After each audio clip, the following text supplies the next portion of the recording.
एक बार तथागत बुद्ध किसी गांव में कई दिनों से देशना दे रहे थे। एक व्यक्ति हर रोज प्रवचन सुनने आता था। बुद्ध अपने प्रवचन में लोभ, मोह, अहंकार, द्वेष आदि छोड़ने की बात किया करते थे। एक दिन वह व्यक्ति बुद्ध के पास आकर बोला, हे तथागत, मैं 1 महीने से आपका प्रवचन रोज सुन रहा हूँ, परंतु मुझ पर उसका कोई असर नहीं हो रहा है। क्या मुझ में कोई कमी है या उसका कोई कारण है? तब बुद्ध ने उस व्यक्ति से पूछा, तुम कहाँ रहते हो? उसने उत्तर दिया, श्रावस्ती। बुद्ध ने फिर पूछा, तुम श्रावस्ती अपने गांव कैसे जाते हो? उस व्यक्ति ने उत्तर दिया, कभी बैलगाड़ी से और कभी घोड़े से जाता हूँ। बुद्ध ने फिर से उस व्यक्ति से प्रश्न किया, तुम्हें श्रावस्ती पहुंचने में कितना समय लगता है?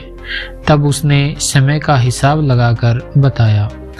बुद्ध ने उस व्यक्ति से पूछा, अब यहाँ बैठे क्या तुम श्रावस्ती पहुंच सकते हो?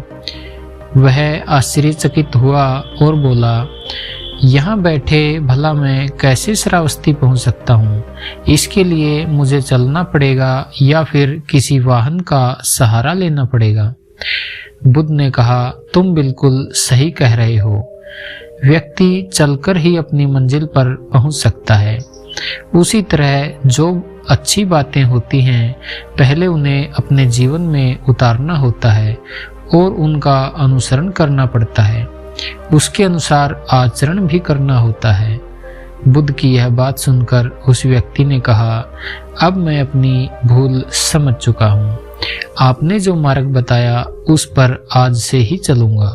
इतना कहकर उस व्यक्ति ने बुद्ध को नमन किया और अपने गंतव्य को चला गया।